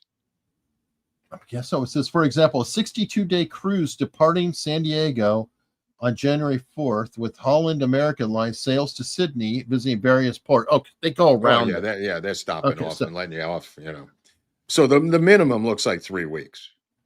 Yeah, it looks like that. Oh, okay. All right. Well, it's good to know. All right. Well, yeah, it's. I mean, it might be more fun than flying for 18 hours. I don't know. Yeah, I mean, unless you're on, from what I hear about Carnival, not so fun. Well, this sounds like Holland America. It's not exactly. Well, no, these are the money cruises. Yeah, this sounds like money. This is not what you go to Costco for. No. This is like, you've got royalty with white gloves serving you. Yeah. Pew Pew has been a member for 14 months. Thank you, Pew Pew. Love the energy tonight, Mark and Eric. Love the show. Well, we love you, Pew Pew, and thank you very much. We do appreciate that. And we continue support. Stephen Greco with $20. Question. What do you think of Douglas Horn? How big was Jumbo? Any ladies comment on the size of Move Over? This is your president. Size queens. Wow, this is a packed list of questions here. So Douglas Horn, what do you think of him? I have no opinion. But Jumbo, I don't know. I don't have an opinion on Douglas Horn. How bigger big was than Jumbo? Average, I hear. Yeah, that's why his name is Jumbo, not Tiny. I don't know the actual measurements, bro. Thanks for the donation. That's two separate issues, I think, right? Is he linking Douglas Horn? Yeah, okay. I don't think Douglas Horn was being moved over from Jumbo. Yeah, I don't think so. I don't know. We don't know unless one of these ladies who was moved over, like David Brinkley's wife, or Doris Kearns Goodwin, is willing to elucidate the size matter. We may never know. Although his brother was the one who named him Jumbo, so maybe he knew. Well, you could have asked Roz when you knew her. Oh, Roz Wyman. Yeah, but I was like trying to get into the Dodger game. I didn't want to upset her.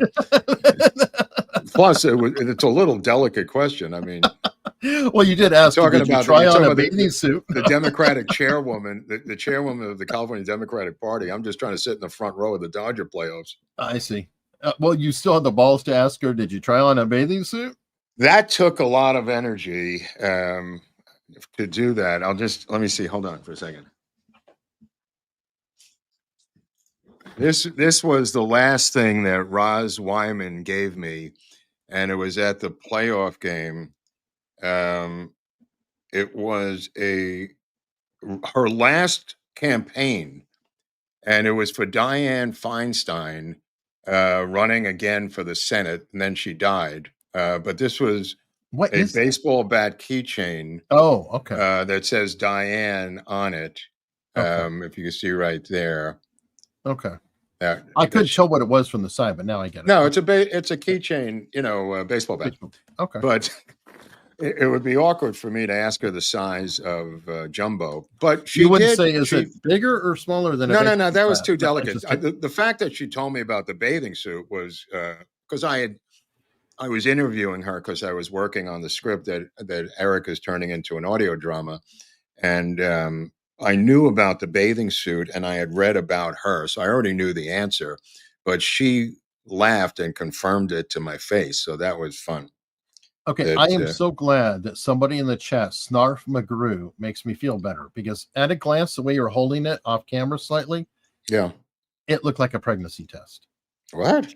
I'm just saying from the camera view, looking at it because I couldn't see the bag. I was like, what in the world? It actually says Roz's last big hit, September 8th, 2000, and I want to say 19 or 18 campaign, Diane for California. Roz's last big hit. All right. That was the last thing she gave me was that little baseball bat. Oh, that's cool. And she lived to be into her late 80s. I mean, she was going to the games every year. She was there with me, sitting next to me, Roz Wyman, the woman. She brought the Dodgers from Brooklyn out to LA. And her and her husband were the chair people of the California Democratic Party and the big Maca fundraisers out here for decades and decades. Now, were you in full uniform while you were sitting? Absolutely, totally in full uniform. Absolutely, completely. Despite Richard Lewis's complaints. All right. Salty Mermaid. Amazing and fun show tonight, guys. All right, Salty, way to go. Salty. Thank you very much. Let's see. Sergeant Willie. Still waiting for John Mitchell Watergate up. Well, we did talk to Jeff Shepard a lot about John Mitchell. We recommend go check that out. Right. Eric's correct. So, and Jeff Shepard knew him personally, far better than Mark and I even. Yeah, I mean, Shepard's a source for most of this stuff that we've gotten. It's amazing that people to this day still believe the myth of Watergate, of Woodward and Bernstein. I mean, there's such a number of books completely debunking it, which we covered in those episodes. And yet the mainstream media laughingly continues to perpetuate the Woodward and Bernstein. Bernstein, to his credit, has kind of tried to veer off because of the call girl ring and the other things, and also Woodward working as military intelligence, ONI, in Woodward's case. But holy crap, do they adhere to this myth? Like it's out of the Bible, Eric.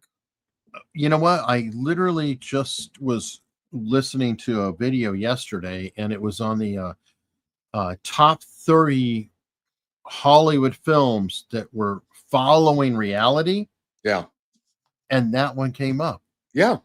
All the President's Men. So yeah. I'm just saying, so you take a lie and it's like, hey, look, the movie followed the lie. It's so accurate. Perfectly. Anyways, just I thought literally about that. How that's too funny that the there are editors who worked at the Washington Post. I forget one in particular was like the city desk editor who, when it came out, completely denounced the film. Not that he was into the alternative history that's real, but he just said this is a lot of made up bullshit. And he was on the Washington Post.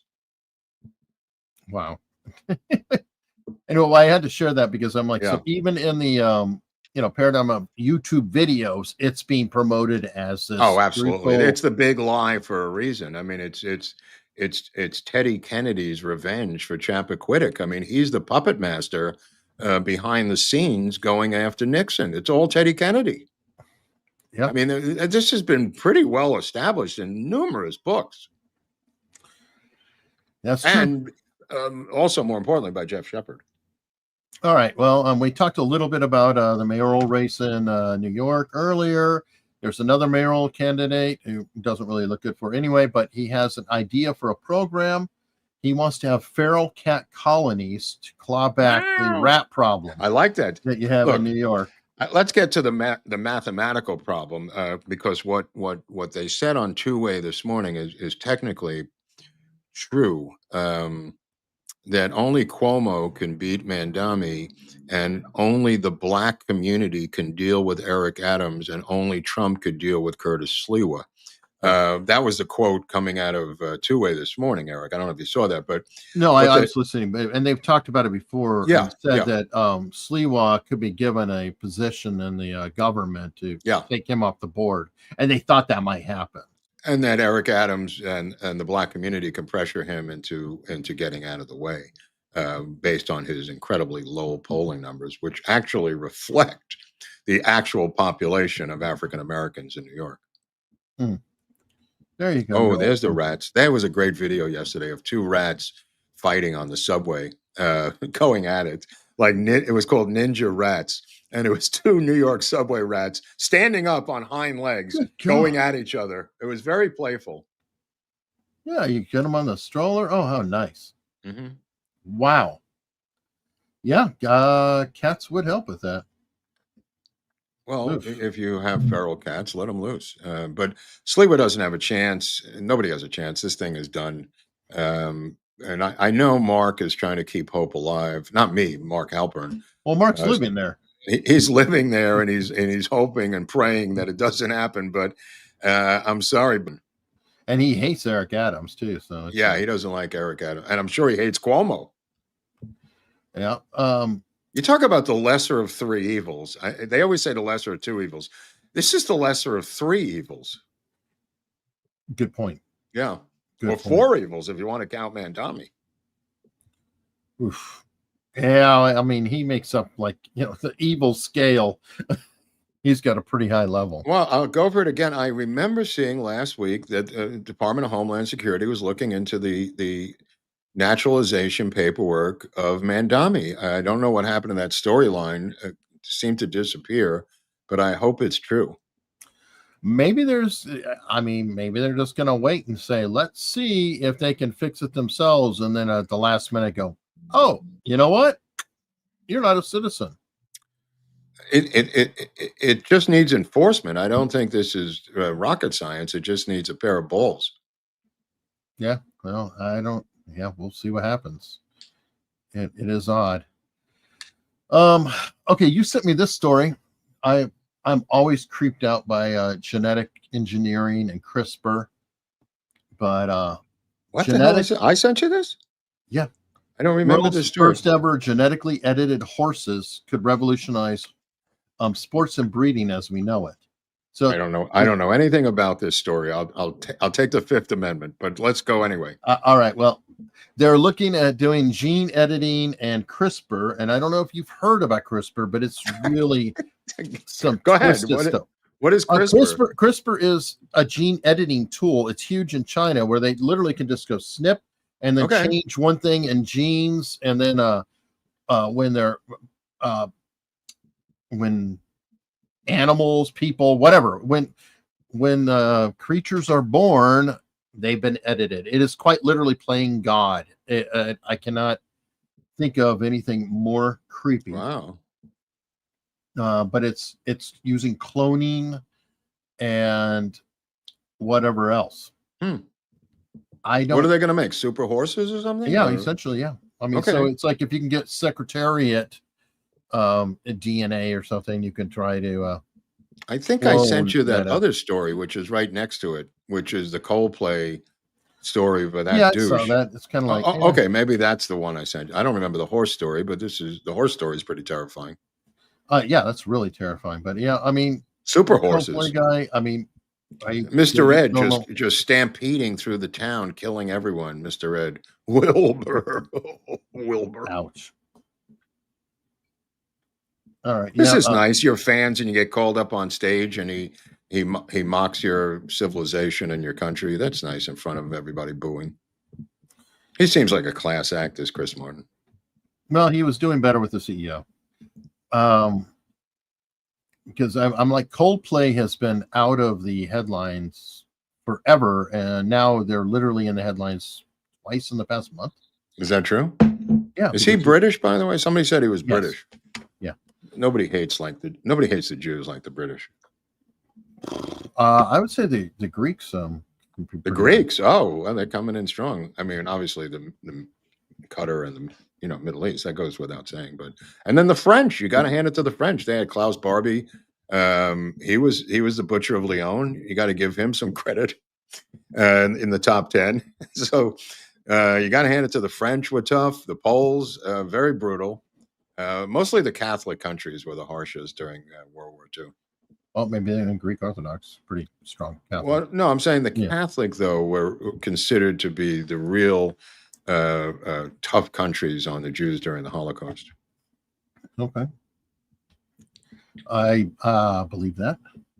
Now, I don't know if you saw this story. I thought it was kind of interesting. They've got a real problem in Tennessee. What's going on in Tennessee? They like to arrest people for DUIs who are sober. What? How does this work?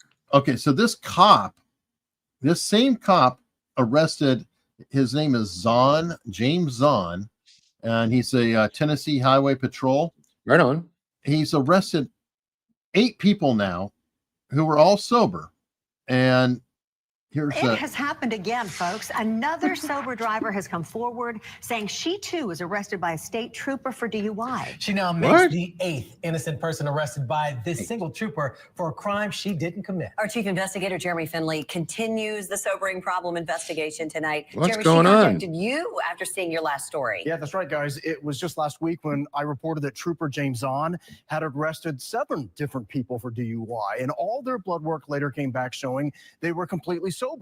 Jane Bondurant saw that story, and she called me saying, it happened to me too. Me too.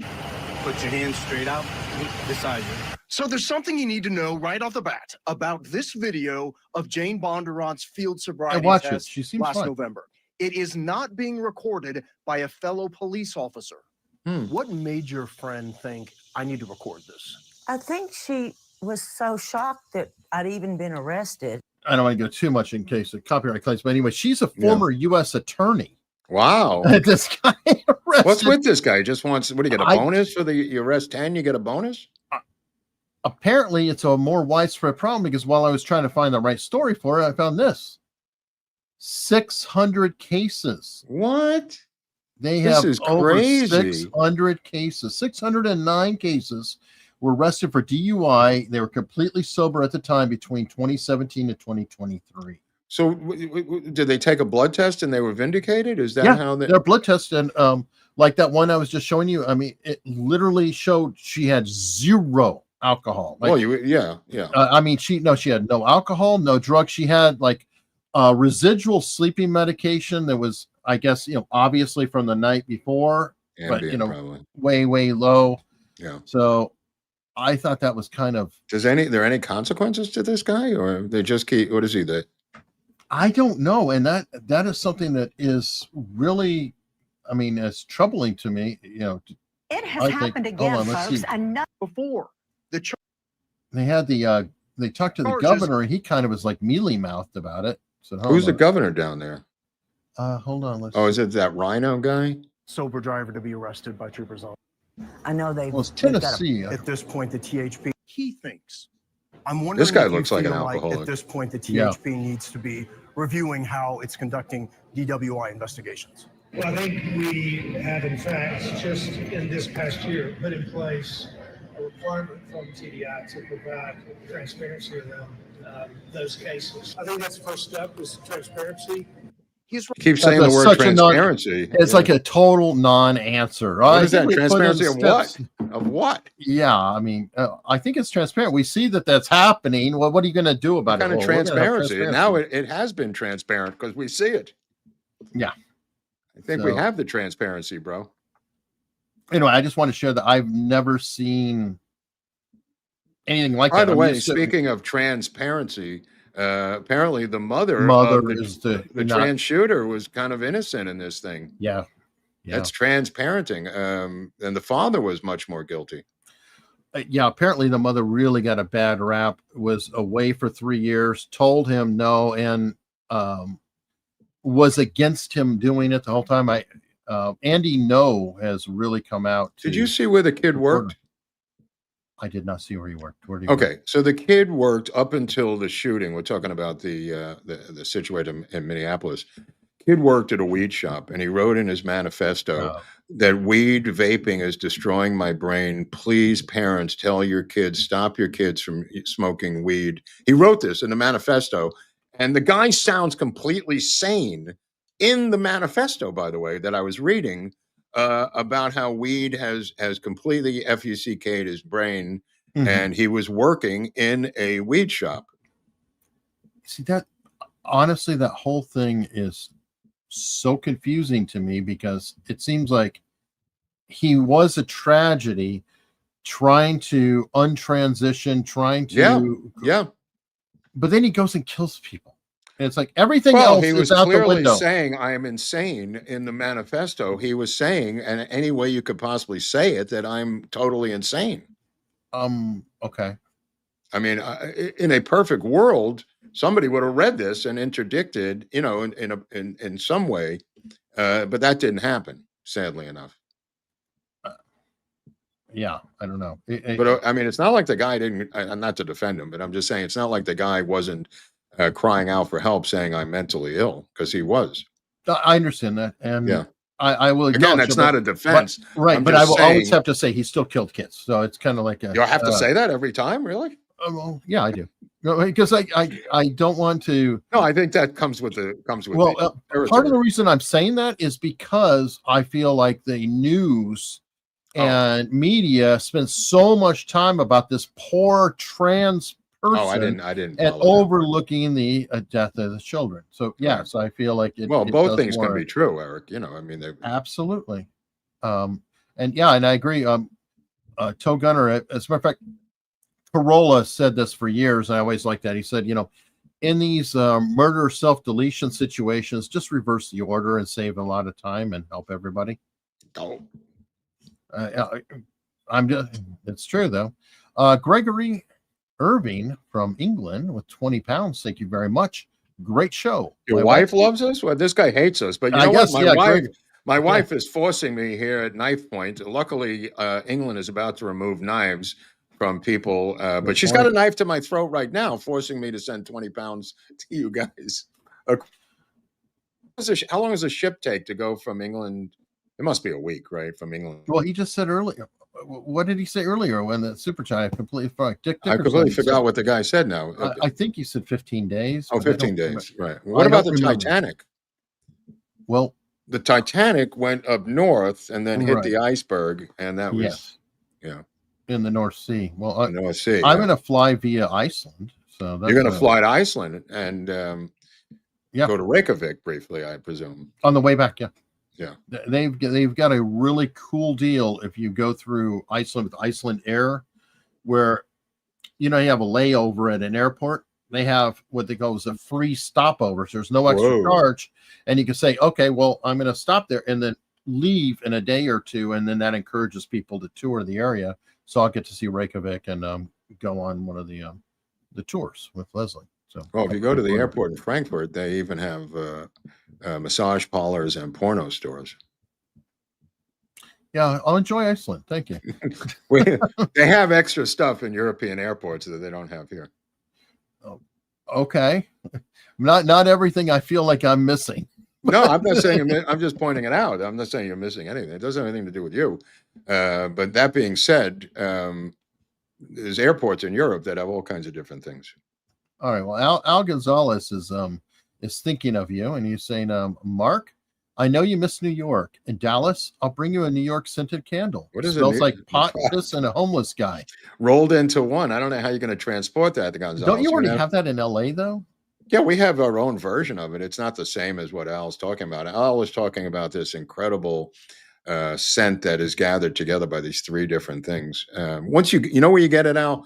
For me, anyway, when you get off the plane at JFK, you're just hit with it, mixed with diesel fuel in the air, combined with those three things. As soon as you get to JFK. Let me guess, on a summer day especially? Yeah. It is really bad. Like the winter is probably better. Like when you get to LAX, you're kind of near the ocean, and it doesn't have that because you're near the water, and which is true at JFK too, but apparently it doesn't help one bit. All right. Well, fair enough. And we have from George Toth. headed up the road to possibility. Great show. See you on Sam. I think he thinks tomorrow. For the, okay. Sam yeah. Okay. See you, Sam. Okay. Yeah. I was gonna say on Sam. That's weird. And then Stephen Greco. Comment. Love you guys. I'm a huge fan. All right, Greco, we get it. We get it. We love you too. You're one of the great contributors. This is, by the way, this is the great drummer and singer Buddy Greco's son, Stephen, by the way. Okay. Sounds good. All right. One more story and we'll be rolling to locals here. I was happy to see this. HUD to remove illegal aliens from Section 8 housing requiring proof of citizenship. Yeah, they're going to fight to the death over this one. But yeah, good story. There are avenues in this administration that I didn't think would ever occur because I didn't know they had this many avenues. But holy cow, are they going for it? It's just mind-boggling how much they're doing with this deportation situation in the United States. I did not expect them to be this aggressive. Did you, Eric? No. It's mind-boggling. I think that Stephen Miller deserves a lot of credit. Yeah. And in fairness, this is one of those, I hate all the damage that was done to the country under Biden, but Trump, if he won re-election, would be nowhere near this effective, in my opinion. I think that his being in the wilderness for 4 years, he would have been 4 years younger. He might have been, but he was still just getting a sea legs. He's had 4 years to look and plan and figure out everything that went wrong, really know what he's going to do and come in with a fully formed plan and taking action. I know people say that. You're not alone, but I don't buy it. I genuinely think so. But okay. Either way. But as a matter of fact, Mark loved this story. I shared with him that Trump is mulling a great plan. Oh, yeah. Thank you. Yeah. To pay the Palestinians $5,000. I think Mark even said $5,000. I actually said $5,000 on this show. I mean, this is over a year ago or 6 months ago. But I've been saying this for 25 years. I was saying this way before being on this show, that this is the only way to deal with it. And apparently Trump has finally come around to my way of thinking. And in fact, I have said 5,000 as a number. But even that's fungible. I was just using $5,000 to make the point, but he believes that 5,000 is the number. But one critical difference though, in here. So those who are saying, it's trying to kick people out or whatever, genetically cleanse, all these terms, which are being misused. He's saying relocate for 10 years, then they can come back, but clear it out so we can fix the damn place. Yeah. Not quite the same thing as they're trying to say. So. Great idea. And my original bit, which was part of a comedy bit, really, when I first came up with this, and it may have been 35 years ago for all I know, I said they're going to stamp your hand. You can't come back in. You pay the $5,000 by midnight on a particular date.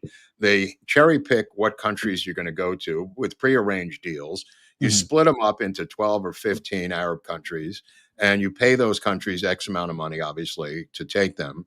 And the Israelis and the Americans can raise this money independently, even in private life, Eric, to pay this out. Not a government program, but I think it could be done privately. Pay them the $5,000. You got to get out. You can't come back. Hamas is going to fight like hell to stop them from taking the money. That's a given. But I think this is doable. Maybe some of Hamas will take the money and run off. You never know. Right, but you can't come back. In other words, you're done. Once you take that money, you got to get out. I want to point out there is a difference though, because he said 10 years, so they do have I didn't hear about that part. So that is a different. Gregory Irving with £2. My wife loves all the JFK episodes, Mr. Buckley. Again, Irving, this is David Irving, I think his grandson, the famous Holocaust denier from England, who has become the darling. I'm kidding. It's become the darling of the American, Cooper. The darling of the American right. Wow. And only some elements of the American right. Most American right. They're going to be, when this dust is settled, they are going to be on the wrong side of history in one of the most embarrassing social political blunders in American history when the dust settles. I think it's happening already. Yeah, no, it is. The Owen Schroyer thing. Yeah, yeah. I happen to see that Chase Geyser is also not there. He moved to Arkansas to work like in their store or something. So I don't know. I feel like some of these may be a symptom of fractures within environments. Even the Daily Wire is having problems now. They're obviously not anti-Israel. I mean, as many people will point out, Ben Shapiro allegedly is Jewish. I think Klavan is too. I saw his. Klavan is Jewish converted to Christianity. So he's a Jew. Again, I always use the Joseph Goebbels test, or what I call the Mengele test. If your bullshit story can convince Mengele not to kill you, God bless you. If you could get off the train at Auschwitz and believe that your cockamamie conversion story is going to save you from the death chamber, then you are truly free of Judaism. But if you can't convince him, unfortunately for you, you're still a Jew. Okay, well, fair enough. But that's what we use in terms of the Mengele test. In terms of faith, Andrew Klavan is a Jew for Jesus. He said, knock yourself out. It's not going to save you from Mengele. Is my only point, Andrew. I mean, it might be, and he's very, very supportive. And I saw a film credit of his the other day. I was watching some. The reason I brought him up is he had a screenplay credit on some action picture. I believe it. Well, he did True Crime. Clint Eastwood. It wasn't True Crime. I forget what it was. It was an action picture set in D.C. I'd have to look at his credits, but I was surprised to see it. No, he's legit, screenwriter. All right. Well, we are going to head over to locals. On our way out, we have a message from Alec Baldwin, who is a long-term fan of the show. Just watched him in The Juror last night with Demi Moore. A John Grisham novel turned into a film, The Juror, with James Gandolfini and a super young, Joseph Gordon-Levitt, who was nominated for something for this as a 12 or 13-year-old. Oh, The Juror, Demi Moore, Alec Baldwin. All right. Well, that's the movie of the week. Hey, everybody. It's your friend Al. And I just want to tell you that everybody on this podcast is a real straight shooter. And when it comes to having the information, they're right on the mark every time. You should give them a subscription because they were behind me the entire time through all of my drama. Lord knows they wouldn't stand in front of me.